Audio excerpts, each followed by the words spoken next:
Nu, ko, mīļie? Valds teica, lūdza, lai sagatavo mūsu sirdis, uzņemt vārdu, ka būs apusgriezīgs zobens. Ko parasti dara apusgriezīgs zobens? Kaut ko griež, kaut ko māca un kaut ko pamāca. Un es ceru, ka šis vārds arī pamācīs kādas lietas un vedīs mūs tālāk. Kā Dieva vārds saka, lai mēs mainītos ikdienas, no spožuma uz spožumu, no godības uz godību, lai mēs attīstamies. Mēs nekad nepaliekam tajā vietā, kur esam bijuši. Mēs nevaram palikt tajā vietā, kurā mēs esam bijuši. Un tāpēc arī es tādam piemēram palūdzu Edgaram bumbiņu. Viņš man iedod bumbiņu, tad vienkārši plasmasas bumbiņa, un pamēģināt noķert to brīdi, es viņu metīšu augšā, cik ilgi viņi stāv nemainīgā pozīcijā. Kur ir tas maiņas punkts augšā? Cik ilgi viņi var nostāvēt nemainīgi? Vai nu mēs ejam uz augšu, vai krītam lejā? Un tad tāds nemainīgais punkts ir sekundes simtdaļa. Bet tas ir tāds atgādinājums par to, ka mēs nemainīgā pozīcijā palikt īsti nevaram. Vai nu mums ir kāds spēks, kas mūs dzen uz augšu, vai kāds spēks, kas mūs velk uz leju. Un tāpēc mums ir jābūt vārdā, mums ir jātuvojās Dievam, lai tas spēks, kas mūs dzen uz augšu, ir stiprāks par to, kas velk mūs uz leju. Un pagājušajā svētdienā Valds mums uzticēja mājas darbu. Kurš izpildīja mājas darbu? Kurš zina, kāds bija mājas darbs? Mājas darbs bija izlasīt visu romiešiem 8. nodaļu. Viņš gan solīja, ka būs vēl viena rakstu vieta, kas jāizlasa visu nodaļu, bet tā arī īsti nepateica. Es vismaz nesadzirdēju. Bet šis bija mājas darbs, un es to mājas darbu arī izpildīju. Es izlasīju 8. nodaļu, tāpēc nonācu arī pie šī brīža sprediķa. Un es gribētu atkāpties uz nodaļas sākumu. Ja Valds sludināja no 5. līdz 10. pantam, es gribētu sludināt no 1. līdz 7. pantam.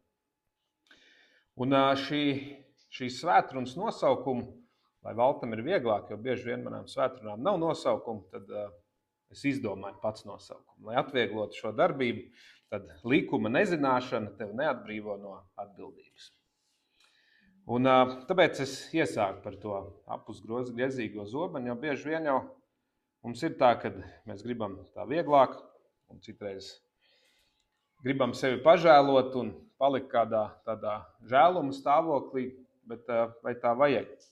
Bet tas, ko es gribu vērst uzmanību, uz to, ka Dieva vārds ir arī tāds kā likums, kas sastāv no daudziem likumiem, no dažādām likuma sakarībām un lietām. Un arī ar šo pašu bumbiņu es gribu nodemonstrēt tā kā vairākas likuma sakarības, kas iedarbojās uz vienu tādu mazu bumbiņu. Es tā pašķirstīju pameklēju, kas ir fizikas likumi, un kā tas darbojās, kad viena lieta ir, ka mēs metam viņu uz augšu, viņi kaut kur atsitās, mēs viņu varam atkal noķert, varam mest, un vai arī šeit nav kādas likuma sakarības, bet es iesākšu ar šo romiešiem 8. Un arī es skatījos dažādos tulkojumos, un tas, ko es tā ļoti satvēru, ka vārds bauslība dažādos tulkojumos tiek tulkots gan kā bauslība, gan kā likums. Un, ja skatāmies angļu valodā, tad pārsvarā viņš ir saukts par likumu, un es viņu arī saukšu par likumu. Tad romiešiem 8. nodaļa no 1 līdz 7.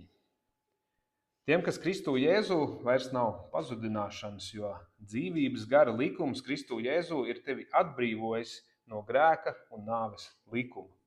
Tā kā bauslība miesas dēļ bija nespēcīga un to nespēja, Dievs ir sūtījis savu dēlu grēcīgās miesas veidolā un grēka dēļ. Un tā miesā grēku ir notiesājis, lai bauslības taisnība tiktu piepildīta mūsos, kas dzīvojam nevis pēc miesas, bet pēc gara. Jo tie, kas ir pēc miesas, patur prātā miesīgo, bet tie, kas pēc gara, garīgo. Miesas saprašana ir nāve, bet gara saprašana ir dzīvība un miers. Jo miesas prāts ir naidā ar Dievu, tas nepakļaujas Dieva bauslībai, nedz arī to spēju. Un gara saprašana ir dzīvība un miers. Tas ir tas, kam ir jābūt. Un šeit ir runa par 2 likumiem. Viens ir dzīvības gara likums, kas ir Jēzu Kristu. Viņš mūs ir atbrīvojis no nāves likuma. Un bieži vien šie likumi dažādi darbojās viens otram pretī, un viņš viens otru miedarbojās. Es rādīju šo bumbiņu. Es viņu metu uz augšu, darbojās Ņūtona 2. spēka likums. Ja, es pielietoju spēku, kas dzen bumbiņu uz augšu. Viņai pretēji darbojās gravitācijas likums, kas viņu vienā brīdī aptur. Un tad šis pats gravitācijas likums viņu sāk vilkt uz leju. Un pēc tam šī ir pātrinājuma likums, ja, kur pieaug enerģija pašā bumbiņā, un tad viņa pret virsmas spriegumu atsitās pret zemi, un enerģijas nezūdamības likuma rezultātā ceļās atpakaļ augšā. Tātad te mēs varam saskaitīt kādus 5 likumus, ja, ko Dievs ir radījis, ko cilvēks ir pierakstījis un nosaucis par fizikas likumiem. Bet tie ir Dieva radīti likumi, kas šādi te darbojās.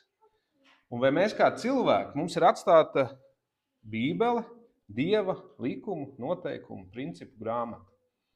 Un ja šādu te vienkārši darbību apraksta ar 5 likumiem fizikā, tad cik daudz likumu mums ir atstāti tur? Noteikumi, likumsakarības, ko mēs varam ievērot un saprast, kāds būs rezultāts. Un tāpēc cik svarīgi ir zināt Dievu vārdu un arī izprast Dievu vārdu. Un tāpēc arī šeit vēstulē romiešiem arī saka, ka dzīvības gara likums, kas ir Kristu Jēzu, ir tevi atbrīvojis no nāves likuma. Ja, tātad tas spēks, kas tevi stum uz augšu, ir stiprāks par to nāves likumu, kas tev velk uz leju. Un tāpat kā šie te fizikas likumi, viņi darbojās neatkarīgi no tā, vai mēs tos zinām vai nezinām, un tāpatās darbojās arī Dieva likumi. Jo mēs redzam bumbiņas kustību, mēs viņu varam saukt vārdā, ja, ka tur Ņūtona kāds tur likums dzen uz augšu, tas notiek, un neatkarīgi no tā. Vai tu to spēj nodefinēt vai nespēj nodefinēt, bet ja tu zini likumu, tu zini rezultātu, kas notiks. Kas notiks, ja šo bumbiņu palaidīšu vaļā? Labi, mēs no pieredzes zinām, ka gravitācijas likums uzvarēs un viņi ies uz leju. Ja, bet ja nav tev tādas pieredzes tajā konkrētajā lietā, tad tu nezini, kas notiks, ka viņi palaidīs vaļā. Tāpēc tik svarīgi ir zināt šos te principus, kā Dievs ir konstruējis pasauli, visu, jo ir ļoti liela kārtība, gan augšā kosmosā, gan šeit uz zemes, viss miedarbojās, viss darbojās pēc Dieva ielikta likuma. Un ja tu ignorē vai nepielieto Dieva likumu, sekas būs. Vai nu sēdēsi zemē un vaimanās, ka nabadzīņš tev nekas nenotiek, tā bumbiņa stāv vienkārši zemē, nav neviena enerģija, kas viņu varētu pacelt augšā. Nav neviena. Es te viens pats raudu un stāvu tur zemē, bet es neapzinos, ka var būt kāds spēks, kas man var uzcelt augšā, ko mēs pazīstam par Jēzu Kristu. Mums viņu vajag, bet tā tu tur raudi viens un sēdi vaimanā. Bet sekas ir jebkam. Bet mēs esam satvēruši, ka mēs neesam šajā te nāves likumā, bet dzīvības, ja, un tad dzīvības devējs, Jēzus ir tas, kas mūs caur svēto garu var piešķirt šo Ņūtona 2. likumu un turēt mūs augšā, ja, pretoties tai gravitācijai kā tādai. Un ir daudz dažādi, visādāki likumi. Un, piemēram, šis esi uzticams mazās lietās, Dievs tev iecels lielākās, ja, par talantiem. Esi sev pierādījis pie 5, iedos tev 10. Iedev tev 1, nedarīja neko, noņēma to pašu un atdev tam, kuram bija tie 10, ja, kurš pavairoja. Dievs tā dara. Tam, kurš nevar sev pierādīt, atņem un iedod tam, kurš var sev pierādīt. Un tad tā sociāli liekas, kā tas ir? Kāpēc tam bagātiem dod vēl?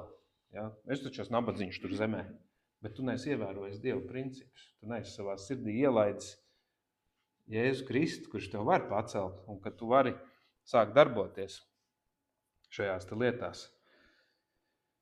Un tāpēc esi uzticams pie tā, kas tev ir uzticēts. Un neskaties pāri žogam, kā ir kaimiņam. Izdari labāko, kas tev ir, esi uzticams pie uzticētā. Jo tam, kuram iedev 2, talantus. Viņš varēja pastīties pāri žogam un sāk kurnēt uz Dievu, kāpēc tu viņam iedeva 5 un man tikai 2? Bet viņš izdarīja labāko ar saviem 2, ko varēja, un ieguva vairāk, viņam pavairoja. Bet tas, kurš ar 1 bija, viņš to neizdarīja. Un mēs varam pastīties un ieraudzīt šajā stāstā likumu, kur Dievs saka, esi uzticams pie tā, kas tev ir uzticēts.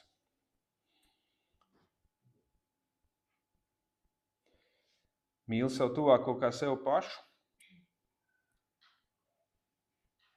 Mateja evaņģēlija 22. nodaļā, 39. pāns, principā no 36 līdz 40. Tur mācekļi prasa skolotāju, kurš ir pats nozīmīgākais bauslis bauslībā. Jēzus atbildi, mīli kungu savu Dievu ar visu savu sirdi, ar visu savu dvēseli un visu savu prātu. Šis ir pats lielākais un pirmais bauslis, bet otrs ir tam līdzīgs. Mīli savu tuvāko kā sev pašu. Šie 2 baušļi ir pamatā visai bauslībai un praviešu mācībai. Tās skaļi skan, tātad attiecības ar Dievu un attiecības ar cilvēkiem. Tas ir pats pamats un arī dzīves kvalitātes pamats. Es viņu sauktu tādā, ja skatāmies uz likumu, uz likumdošanu, ka tā ir satversme, pamatlikums, ja, ko Jēzus atstāja. Viņš saka, mīli kungu, ja, Dievu un apkārtējos cilvēkus. Un tas ir patiesībā tas, kur Jēzus to arī īsteno pie krusta. Viņš izveido attiecības ar Dievu, kas ir šī te vertikāla un horizontālās attiecības, kas ir ar cilvēkiem. Viņš principā salabo šo principu. Tāpēc caur Jēzus Kristu šie likumi sāk darboties. Viņš sev piesitot krustā, viņš salabo to, šķībo, kad cilvēkam salauztas attiecības ar Dievu, ja, ko Ādams salauza. Viņš teica, tā sieva, ko tu man esi devis. Viņš vainoja Dievu, kad es grēkā kritu, dēļ tā, ka tā sieva, ko tu man esi devis. Tu salauzi attiecības gan ar to sievu, gan ar Dievu. Un tāpēc Jēzus to salaboja, un tāpēc viņš to ieliek kā pamat satversmi. Mīli kungu savu Dievu ar visu savu sirdi, ar visu savu dvēseli un visu savu prātu. Un otru, mīli savu tuvāko kā sev pašu. Ir gravitācijas likums, kur viss vēl klejā, viss krīt pie zemes, bet tas mums arī neļauj nokrist no zemes. Tas mums pietur uz zemes, lai mēs neaizlidotu kosmosā, bet, piemēram, šo te pašu gravitācijas likumu var pārvarēt dažādos veidos. Tas, ko es minēju par Ņūtonu, ja, ka mēs pieliekam spēku, un tāds pats ir arī aerodinamikas likums, ar kura rezultātā lidmašīnas pārver šo gravitācijas spēku un var lidot, un mēs varam aizlidot, un mēs varam baudīt to, ka Dievs to ir radījis, un ka mēs varam pārvietoties apkārt pasaulē, kur vien vēlamies. Ja? Un Dievs izredz cilvēkus un iedod gudrību atklāt šo Dieva likumu, un atklāt arī aerodinamikas likumu, ka varam pacelties gaisā. Bet tas, ko mēs lasam arī šajā vēstulē romiešiem, ka šīs līdzīgi kā gravitācijas likums, tāpatās ar šis nāvis likums, no kur mēs esam caur Jēzu Kristu atbrīvoti. Viņš nekur nepazūd. Gravitācija ir. Bet tādēļ mums ir jābūt kaut kam stiprākam, kas to spēj pārspēt, cits likums, cita mijiedarbība. Un šis grēku un nāves likums velk cilvēku lejā, bet dzīvības gara likums Jēzu Kristu mūs paceļ augšā. Bet šis grēku un nāves likums viņš kur nepazūd. Viņš ir. Bet, ja, tāpēc ir svarīgi, ka nav tāda nemainīgā punkta, kad es esmu tagad Jēzu Kristu piedzīvojis, man nevajag ne draudzi, man nevajag ne lasīt Bībeli, ne lūgt, un es te turēšos. Es neturēšos. Es kritīšu zemē. Ja, jo likums nav atcelts. Viņš ir. Nāves likums nekur nav pazudis. Viņš ir. Tāpēc ir tik svarīgi, ka mums ir dzīvības gara likums, kas mūs tur augšā, kas mūs tur pacelts. Un patiešām. Un atceries, bumbiņu pat no sevis nekad neuzlieks augšā. Tev vajag spēku no ārpuses. Tāpēc cilvēks pats no sevis nevar pacelties pāri šim te grēkam, nāves likumam, ka viņam vajag Jēzu Kristu. Tev vajag Jēzu Kristu, lai tu to izdarītu. Jo paši mēs savā spēkā to nevaram. Un arī kā Jāņa evaņģēlija 15. nodaļā, es esmu vīnakoks, jūs esat zari. kas manī paliek, un es viņā, tas nes daudz augļu. Jo bez manis jūs nenieka nespēja darīt. Kas paliek manī, tas ir kā zars, kas nepaliek manī. Kas nepaliek manī, tas ir kā zars, kas tiek izmests ārā un sakalsts. To savāc un met ugunī, un tie sadeg. Ja tu esi bijis šeit augšā, esi izglābts, esi bijis piepotēts pie vīna koka. Ja, kā Jēzus saka, es esmu vīna koks, jūs esat zari, kas manī paliek, jūs nesat daudz augļu. Tad vienā brīdī jūs saprotat, nē, es jau pats varu. Man jau nevajag. Tur apkārtējos, es taču pats palasu, un tā es lēnām vīstu. Ja? Un tad vienā brīdī jūs kā šis zars, jūs sākat kalst. Jūs kalstat, augļus vairs nenesat, un tad vienā brīdī jūs nogriež un iemet ugunī. Ja? Un tas ir tas, kāpēc mums ir tik svarīgi būt, kas ir vārda lasīšana, lūkšana, draudze, ja? Kalpošana, ka mēs darbojamies, ka mēs nākam kopā arī Bībeles laiku runā par to, kad ir jānāk kopā. Un arī Pāvils turpat romiešiem kādas iepriekšējā nodaļā 7. 18. 20. pants, viņš arī saka, ka es gan varu gribēt labu, bet piepildīt nevaru. Es gribu labu darīt, bet es nevaru. Un tāpēc viss tas pantu kopā skan. Es zinu, ka manī tas ir, manā miesā, kad nemājo tas labais. Kad miesā nav tas pats labais. Es gan varu gribēt labu, bet piepildīt nevaru. Es nedaru labu, ko gribu, bet rīkojos ļauni, kā pats negribu. Un ja es daru to, ko negribu, tad ne jau es to daru, bet manī mītošais grēks. Tāpēc tik svarīgi ir sevī ielaist Jēzu Kristu. Un ja tu esi piepotēts kā zars pie vīna koka, tad tevī plūst Jēzus Kristus šī te sula. Un tu vari teikt, ka līdzīgi kā Jēzus saka, es esmu vīna koks, jūs esat zari, kas manī paliek, un es viņā, tas nes daudz augļu. Un es to gribu teikt tev, ka Kristus ir tevī. Kristus ir tevī caur šo dzīvības sulu, kas tev ieplūst. Ja tu esi tur piepotējies klāt.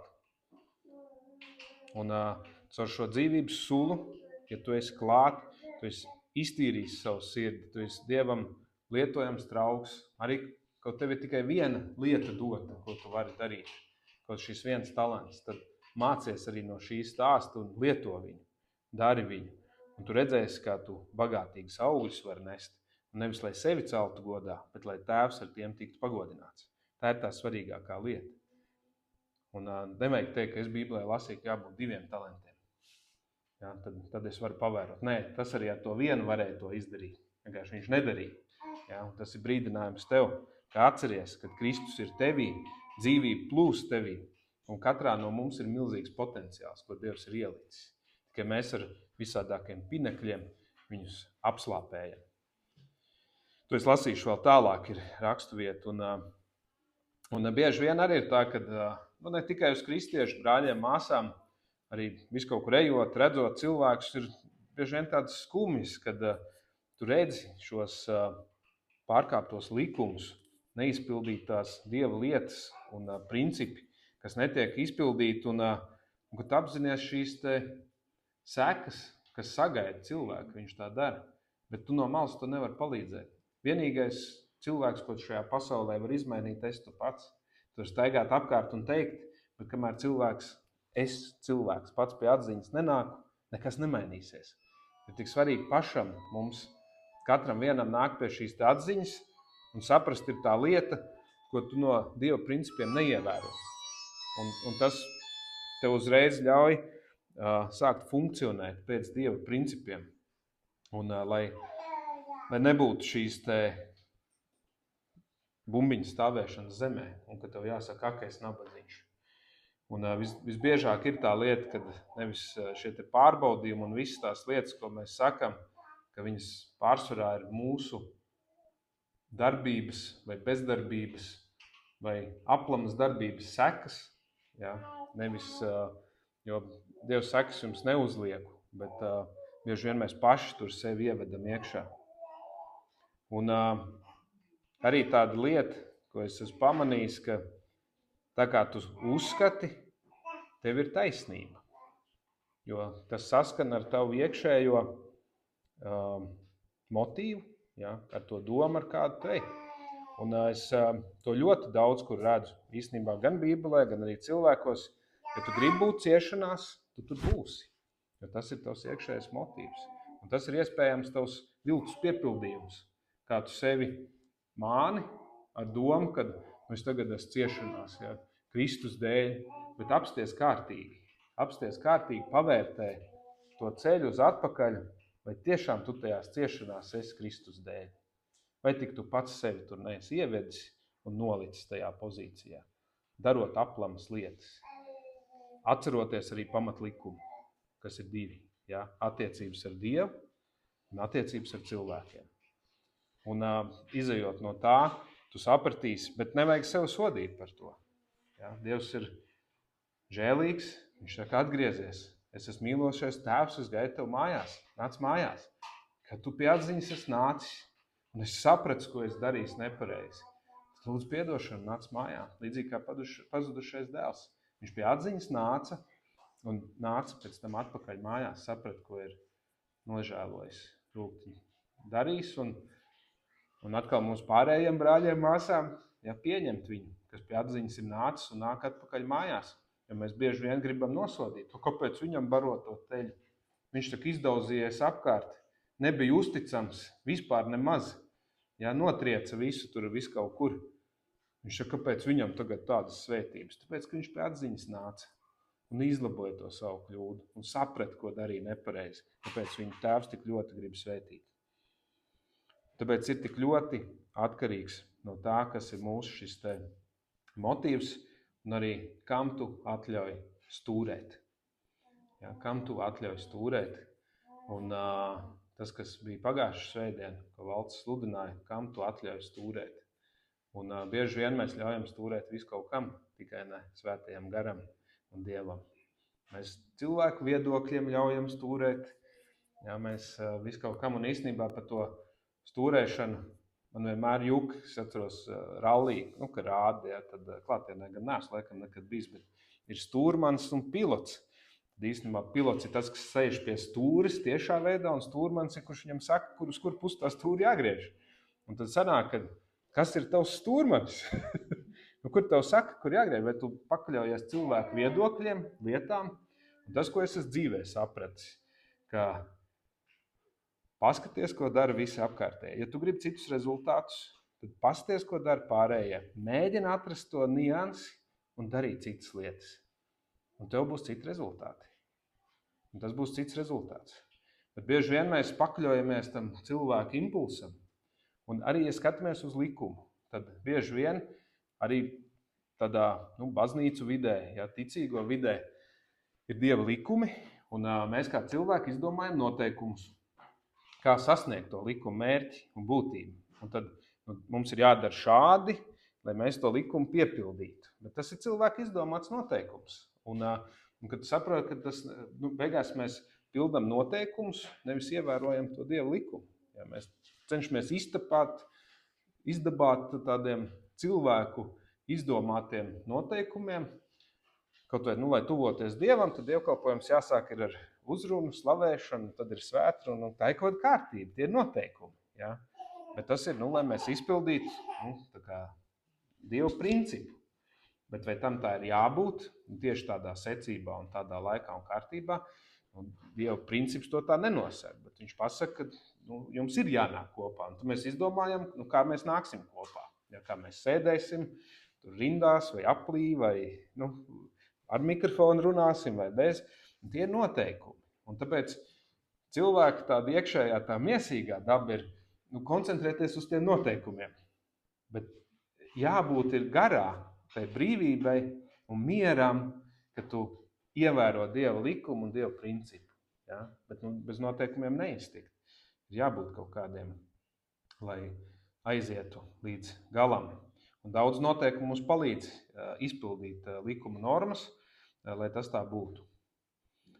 Un tāpēc arī jautājums, kāds ir tavs Jēzus, kādu tu viņu redzi? Tu viņu redzi kā glābēju, kā piepildītāju vai kā soģi? Un kas viņš tev ir?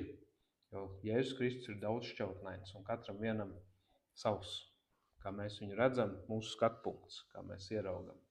Un arī no mūsu no mūsu pagātnes traumām un lietām, no kurām mums būtu jātiek vaļā.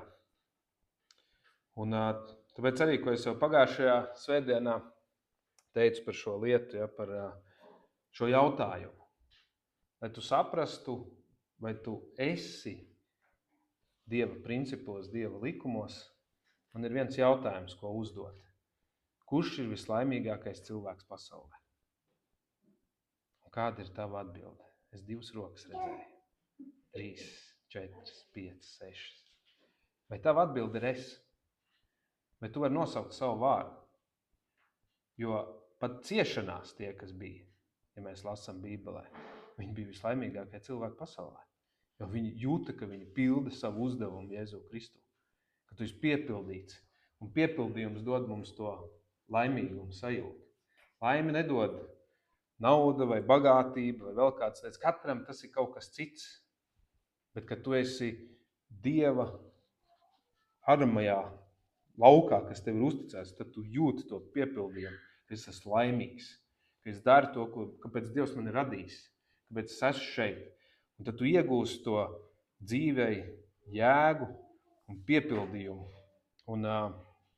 Bet ja nevari atbildēt es, tad zini un atceries šo patiesību, ko raksta Jēkaba vēstulē 4, 7 līdz 8. Tad padodieties Dievam, stājieties pretī velnam un viņš bēgs no jums. Tuvojieties Dievam, tad viņš tuvosies jums. Jo jūsu dzīvi kontrolē velns un velna izaicinājumi, un velns atkal jūs ir nospiedis un vēl visu kaut ko. Tad tuvojieties Dievam, stājieties pretī velnam un viņš bēgs no jums. Tuvojieties Dievam, tad viņš tuvosies jums. Un tā ir patiesība. Tas ir Dieva princips un Dieva likums. Kāpēc mums kā cilvēkiem bieži vien to velnu gribās taisīt lielāku nekā Dievu? Tas ir tas, ko es redzu. Man velns atkal šito, man velns atkal šito. Es saku, tad tuvojies Dievam, un velns bēgs no tevis. Viņam nebūs tur vietas. Un ievēro Dieva principus un Dieva likumus. Ja man nāk cilvēks klāt un saka, ka viņam velns atkal šito un to dara, tad bieži vien ir tā, ka ir jāiekož mēlē, ja tu esi redzējis brutālus 3 likuma pārkāpumus. Tas ir tāpatās, kā mēs citreiz ar automašīnu braucam un kāds ļoti stiprā ātrumā aizskrien garām. Un tad tu redzi pēc pāris kilometriem, kā policija viņu ir apturējusi, un tu domā, es teicu, ka tā būs. Bet jau nevarēja pateikt, jo viņš bija blakus mašīnā. Ja? Un tu nodomāji, ka te nekas labs nesanāks, ja šitā dara. Un tā arī ir. Paiet nedēļa, 2, un tu redzi, atkal kārtējā katastrofa, un atkal velns ir slavējams pie visa. Nē, tuvojies Dievam, un Dievs tuvosies tev. Un tad tu arī piedzīvos to, ko meklē viens cilvēks. Patiesu mieru, patiesu prieku un dzīvi ar jēgu.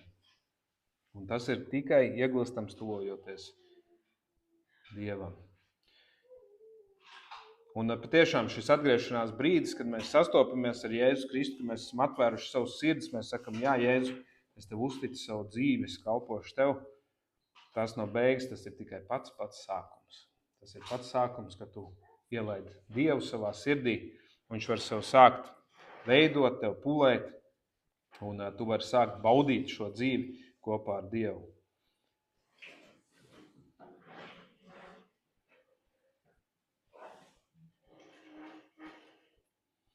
Un arī šis Ebrejiem 12. nodaļa, ar ko sākās. Tāpēc tad arī, kur ap mums visapkārt tik liels pulks liecinieku, dosimies ar pacietību mums noliktajā sacīkstē. Un tad šī 1. panta tāda svarīgākā daļa. Nolikdami visu smagumu un grēku, kas ap mums tinas. Tas nozīmē, ka viņš tīsies ap mums, bet mums viņš ir jāizšķir, mums viņš ir jāierauga.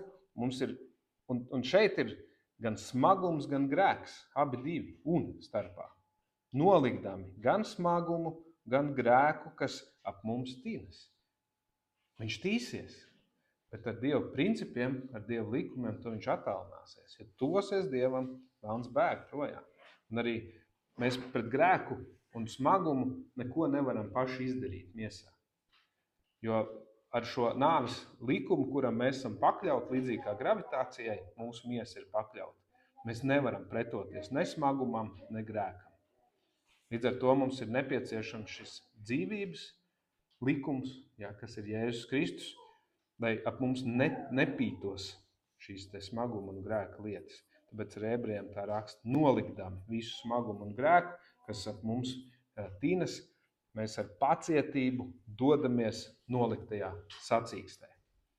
Noliktā sacīkst, ka mēs esam fokusēti uz to, kāpēc Dievs mūs šeit ir ielicis, ka mēs esam pateicīgi par saviem talantiem, par lietām, ka mēs ar tiem kalpojam apkārtējiem, mums ir attiecības ar Dievu un attiecības ar apkārtējiem cilvēkiem. Tad ir satversme, pamatlikums, ko Jēzus Kristus ir iedibinājis. Un tad, kad mēs noliekam smagumu, kad mēs noliekam malā tos savus izaicinājumus, tad mēs varam sākt skatīties uz risinājumiem. Jo kamēr mēs koncentrējamies uz mūsu problēmu, mūsu viņu priekšā, tad visa mūsu dzīve ir ap to mūsu problēmu. Un mēs vispār nepamanām nekādus risinājumus, kas ir apkārt. Un risinājumi mums ir visur apkārt, viņi ir, bet viņus vajag ieraudzīt. Un kamēr tu lūkosies uz savu šo problēmu, kamēr tu lūkosies uz savu smagumu, uz savu grēku, ar kuru tu netiec galā, tikmēr tava dzīve visu laiku būs smaga un grēku pilna. Sāc paņem to visu nost, nolikdami. Noliec nost savu grēku, savu smagumu, nedomā par to un ej distancē. Dari tās lietas, ko Dievs tev uztic. Un arī tādas likumsakarīgas, kad šo es dzirdēju teikumu, pusdienas ar darītāju ir vairāk vērts nekā 10 grāmatas. Tad, kad tu redzi tos augļus, ko tu gribi savā dzīvē, tad uzaicini to cilvēku pusdienās. Un aizej un iztaujā viņu, kā viņš to dara. Ja, un tas būs daudz vairāk vērts. Un skaties, ko no kā vari mācīties. Jo panākumi nav nejaušība, bet likumsakarības. Ja tu redzi, ka viņam ļoti veiksmīgi sanāk tā lieta, aizej uzprast, kā viņš to dara. Un no visiem cilvēkiem mēs varam mācīties. Katram ir kāds tas talants. Kādam ir 2, kādam ir 5. Jā. Kāds ir vēl pavairojas, varbūt uz 10 vai uz 4. Bet tas viens jau ir.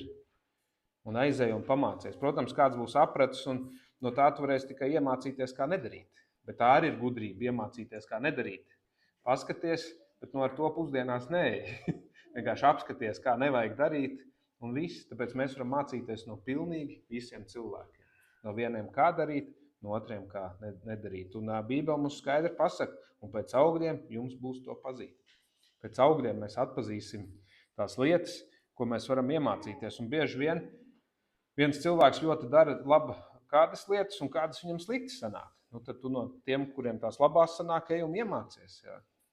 Ja slikts špaktelētājs, es neiešu prasīt, kā viņš to dara. Bet ja viņš ir labi savu darbu izdarījis, saka, tu baigi labi sanāk. Varbūt tur izstāstītu kādu speciālu lietu, tur kāda tehnika ir, savādāk. Vai matu griezums, tur redzi, tur šķība sanāk, neko. Lai jau pie atziņas nāk pats, jo tu viņu nepamācīs. Viņš apvainosies kādu 50, tev jāgaida, lai viņš tev paprasa. Viņš saka, ka tu baigi smuki sanāk. Viņš saka, var pateikt, kā tu to dabū, kāpēc 2 puses var dabūt vienādas. Jā, man tas nekad nav bijis skaidrs. Es esmu redzējis, kā man sieva puišiem mājā griež mācīties, viņiem parasti iejokoju, es saku, nogriez arī man. Viņš saka, nē, kad negriezīšot. Ja, bet droši vien ar praksi, ar pieredzi tu var iemācīties, kā to darīt un apgūt. Tāpēc skatāmies uz apkārtējiem un nekautrējamies paprasīt padoma un protams, paskatīties un sākt ieraudzīt to, kur tur saskati šo Dieva likumu, principu, viņš tiek pārkāpts, ierauga sekas, sāc saskatīt likuma sakarības arī apkārtējo dzīvēs. Jo vislabākais ir mācīties no citu kļūdām, nevis savējām. Tā būtu pareizi. Bet nevienmēr mums tā sanāk. Bet savus kļūdas parasti māca visvairāk. Tas ir tie brīži, kad tev noliek zemē. Problēma nav ienaidnieks, bet gan sakārtotas pareizas attiecības ar Dievu un ar cilvēkiem. Jā, tas ir princips. Un parasti mums tā īstenībā problēma parasti ir, ka nav kaut kas attiecībās ar vienu vai ar otru. Un nevis tas ir ienaidnieks. Un arī, ja mēs skatāmies vecai derībai cauri, tad par Izraēlu, tad principā tiem valdniekiem, kas vadīja teiksim, valsti tajā brīdī, kuriem bija attiecības labas ar Dievu, tur valdīja miers, viss gāja uz augšu, bija prieks un viss bija laimīgi. Bet, kur nebija attiecības ar Dievu pareizi, tur arī sabruka attiecības ar cilvēkiem un bija karš. Tā kā tas ir tas, ko varam redzēt. Un tālāk arī tāds apliecinājums par šo te paklausību. Nevēl tas uzdev jums jautājumu par mājas darbu. Ja, kurš izpildīja mājas darbu? Un jautājums ir par paklausību, par elementāru paklausību. Ja, un, ja mēs skatāmies uz pirmo brīnumu, ko apraksta Jānis Jāņa evaņģēlijā, ja, par šo te kāzām Kānā, tad tur tāda ļoti zīmīga lieta, kas iekrita. Tas ir tā epizode, kur pietrūkst vīns, ja, ir beidzies vīns, un jaunais pāris nezin, ko darīt. Un Kristus māte tur ir iesaistīta kāzu organizēšanā. Viņa attiecina savu dēlu Jēzu palīgā. Un, ja tu skatās to kultūras kontekstu, tad tajā laikā tur viss ciemats tika uzaicināts. Un tas bija tāds ļoti liels kauns, ja tu nevari ar to vīna glāzi uzcienāt visus, ko tu esi tur uzaicinājis. Un, principā, tā jaunā ģimenīte iekrist tādā diezgan lielā kaunā, un viņus pēc tam atcerētos tiem, kam vīns beidzās, vai tāda. Jo, ja mēs skatāmies Bībelē to stāstus, tad bieži vien tur cilvēkus nesauc vārdā, bet pēc viņa kaut kāda ieraduma. Ja, tur vai zvejnieks, vai trieks ķertais, vai sauc kaut kādā, un arī viņu vārdi bieži vien ir veidoti pēc viņu iezīmes, nevis kā mums pēc kalendāra. Kad foršs vārds un tad ieliekam, ja, varbūt bez dziļākas tādas nozīmes. Viņiem ir tur. Un īstenībā tam tāds dziļāk, daudz simboliskāka nozīme ir tam glābšanas stāstam, kad arī izglāb šo te ģimenīti. Bet tas atslēgas punkts, ko es tur saskatu, ir tas, ko teica Marija. Marija teica tiem visiem kalpotājiem, kas tev kur bija, ko viņš jums teiks, to dariet. Ko viņš jums teiks, to dariet. Un es jau kaut kad atpakaļ sludināju par to, ka īstenībā tiem darītājiem bija diezgan sev jāpārkāp pāri. Viņiem bija jāpaņem akmens trauki, kas ir domāti priekš mazgāšanās. Likās vispār absurdi jāpiepilda ar ūdeni. Un pēc tam vēl tas ūdens jāsmeļ no tā un jānes uz galda. Kurā brīdī nav pateikts, ka tur tas vīns izveidojās. Un, ka viņi baudīja, viņi sajūt, ka viņš ir tik garšīgs. Bet vai viņš bija sarkans vai nebija, vai viņš bija balts, par to nav mums stāst. Bet tas bija solis ticībā un pakļauties pavēlei. Ja tev teica mājās izlasiet 8. nodaļu, tad tu ņem to un izdari. Un tad tu vari gaidīt brīnumu. Un tas, ko Marija teica, ko viņš jums teiks, to dariet. Un tad, kad to izdarīja, ko viņš teiks, to dariet, pārkāp sev pāri vairākas reizes. Jo viņi varēja mierīgi pateikt, kas jūs muļķi esat, kādos ūdens traukos, kāds ūdens, priekš kam. Jā. Un tas vēl pēc tam bija daudz, ja tur bija 6 akmens trauki, kas principā pēc tādas līdzības ir 80-120 litri. Man bija iespēja būt Vašingtonā Bībeles muzejā, tad viņi ir savākuši tās, gan tos kapus, gan tos traukus. Tā, ka tu vari vizuāli ieraudzīt, kā tas izskatījās tajā laikā. Un tie ir aptuveni, tad tā rēķinot sanāk 500 līdz 700 litri vīna. Bet iedomājies, ka tas jau ir jau ballītes, jau beigas, ja? Kam viņiem 500-700 litrus, ja? Ko viņi darīs? Īstenībā tas ir tas, ja tu ej un dari, tā kā ir, ko viņš jums teiks, to darēt, ja? Tad Dievs svētī bagātīgi, ja? Pārbagātīgi. Un tas, ko viņiem iedeva, tos 500-700 litrus, protams, mēs tur nelasam, mēs varam tikai domāt par to, ja? Bet tas nozīmē jaunam pārim palika 0,5 tonu ar vīnu, ko viņi varēja pārdot, ja? Vai nezinu ko. Droši vien pārdot, uzsākt sev kādu biznesu vai māju nopirkt vai vēl kādu lietu. Dievs svētī viņus par šo te kalpu paklausību. Ja? Varbūt tie kalpi tur sadalīja, to mēs nezinām.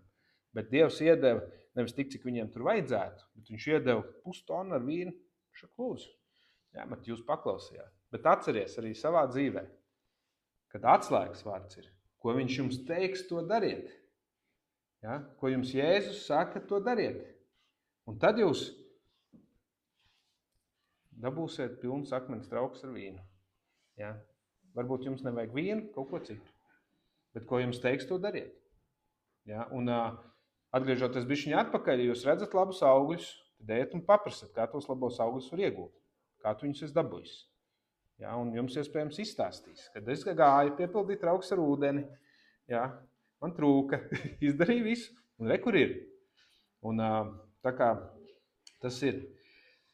Un mēs mainamies katru dienu, katru reizi. Tas, ko es arī lūdzu, arī par šo dievkalpojumu, kad mēs katrs viens, kad mūsu katra viena sirds tiktu izmainīta kaut nedaudz, no spožuma uz spožumu, no godības uz godību. Ka mēs izejam ārā no šejienes kaut nedaudz līdzīgāk Jēzum Kristum, kaut nedaudz piepildot Dieva nodomu, Dieva principus, Dieva likumus. Un pirms 10 gadiem es apņēmos izlasīt Bībeli no vāka līdz vākam. Es biju jauns kristietis, un es sāku lasīt, un tad tu tiec mainīts no spožuma uz spožumu, bet tu pa lapai lasi un šķir, un tu nāc ar paziņojumu. Viss no šodienas mēs cūgaļu vairs neēdam. Ja? Tu nešķīsts dzīvnieks nekādā gadījumā. Valdes zina šo stāstu. Visiem mājā tika paziņots. Man tagad pārējie vēl nebija īsti atgriezušies. Ka es nācu ar šo paziņojumu, ka cūgaļu mēs neēdam. Jo es jau lasīju lapu pēc lapas. Es jau nebiju vēl ticis līdz jaunajai darībai. Un, protams, pēc 2-3 mēnešiem es nācu ar paziņojumu, ka nē, tomēr šito atceļam, visu var ēst to svētībām. Ja? Bet mēs tiekam mainīti no spožuma uz spožumu, arī mūsu izpratne tiek mainīta. Ja? No spožuma uz spožumu, no godības uz godību. Tas, ko mēs saprotam šodien, pirms nedēļas iespējams nesapratām. Tas, ko tu saproti tagad, forši. Pasakies Dievam. Nevis. Bieži vien mums arī mēs uzzinām kādu lietu, kad visu laiku esam maizi griezuši ar nažu nepareizo pusi, ja, un tad apgriez riņķi un saprot, cik viegli nogriezt. Ja. Būtu šito ātrāk zinājis. Ja, un sāc zūdīties par to, ka es šito ātrāk nezināju. Tad saki, paldies Dievs, ka beidzot tu man parādīji, ka maizi vieglāk ir nogriezt ar nažu aso pusi. Ja. Vai arī, kad cūgaļi var tomēr ēst. Un bieži vien tad mēs varam teikt, ka man ģimene man nosodīja manas ticības pēc, ja. Bet tā jau patiesībā nebija. Es vienkārši nebiju izlasījis visus Dieva likumus. Es kaut ko biju paķēris. Ja, un te es varētu teikt, ka es tagad ciešu. Ja, mani tagad jocīgi uzlūko visi. Ja, par maniem, bet es nebiju pilnīgi izpratni. Un vēl joprojām viņi nav pilnīgi. Ja, viņi veidojās. Katru reizi iedziļinoties, lasot, lūdzot, svētiem garam pieskaroties, tas sirds tiek mainīt. Godības uz godību. Un tā tam būtu jānotiek. Un tas, ko es arī lūdzot, lasot, redzot, es nezinu, viņu var nosaukt par 3. tālāk satversmes pantu, ja visa likumdošana parasti tiek balstīta satversmē, tad tāds pirmais likums, ja, kas izriet no satversmes, ko es redzu, ko Dievs ir mums atstājis, lai mēs vispār iet uz priekšu un varētu sākt būt Dieva lietoti un tos likumus uz sevi vingrināt, tad Jēzus Kristus, kad mācekļi viņam prasīja, Jēzu, kā mums lūgt, tad viņš pasaka šo pamatlikumu, ja, kas arī balstīts satversmē. Mēs parasti lūdzam mūsu dienascho maizi dod mums šodien un piedod mums mūsu parādus, kā arī mēs piedodam saviem parādniekiem. Bet tur pāris pantus vēlāk, kad mēs pasakām āmen, tad ir turpinājums. Jo, kad jūs cilvēkiem viņu noziegumus piedosiet, tad jums jūsu debesu tēvs arī piedos.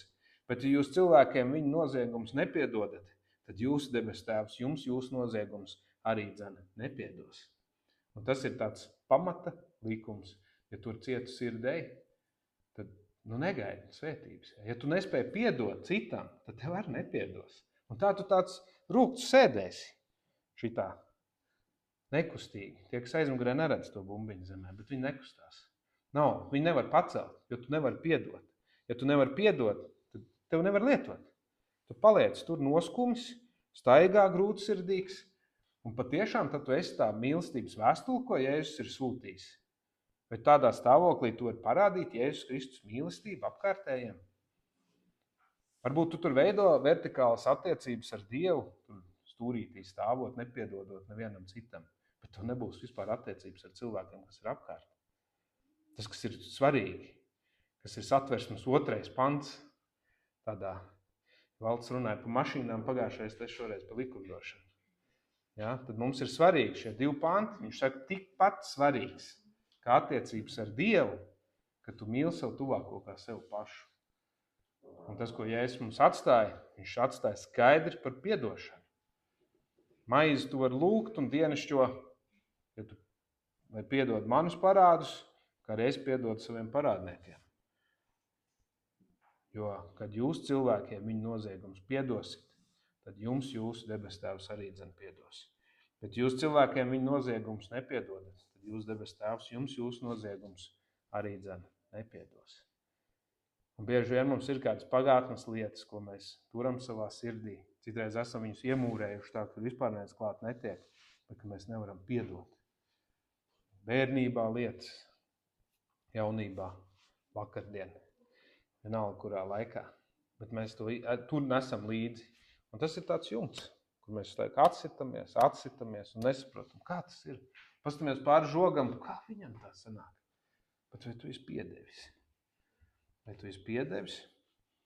Un tāpēc, mīļais, jūs aicinu, sāksim ar šiem 3 likumiem, 2 pamata, ja? Kad nolasīšu viņus vēlreiz. Mīli kungu savu Dievu ar visu savu sirdi, ar visu savu dvēseli un visu savu prātu.